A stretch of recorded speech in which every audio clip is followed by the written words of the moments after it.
eat rue? This is a great question that comes up because, for a couple of reasons. One, rue has a distinctly bitter taste and this keen kind of ability for stimulating the uterus.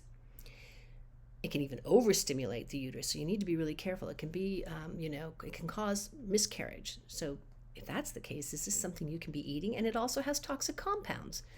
So in small doses, rue is in fact a culinary and has been traditionally an important medicinal herb.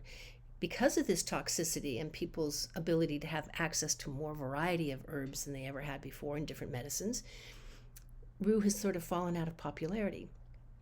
In large doses, it can cause vomiting, liver damage, death. It's really important. This is not one you take for long periods of time or in large doses. But in small doses, it's very traditionally been used in the kitchen.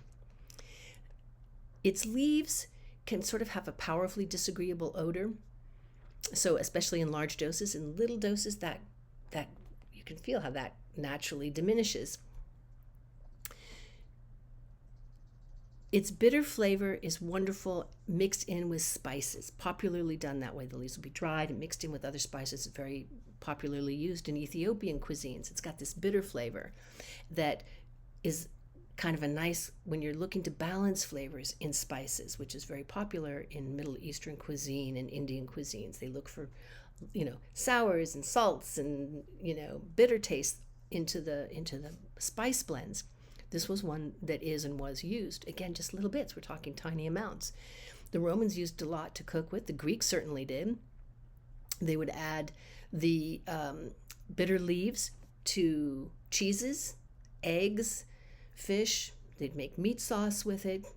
And it was also used to flavor beer in the Middle Ages. And people were not dropping dead from this usage. So obviously in smaller doses, this is okay. It's still used in these ways. Country folk would also boil the leaves and then add with treacle, which is a heavy-duty sugar, and make a conserve with them. That could be used with foods at meals, and then they would sometimes even feed it to their chicken and cattle. So there you go.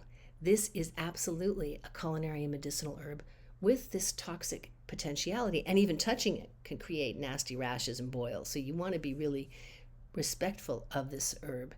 Find out more about it. It has a fascinating history. It comes up in all kinds of literature from that era, so it's a good one to know about. And it's important to understand why it is not so popularly used anymore, but that it once was. It played a very important role in the healing pharmacopoeia of years gone by.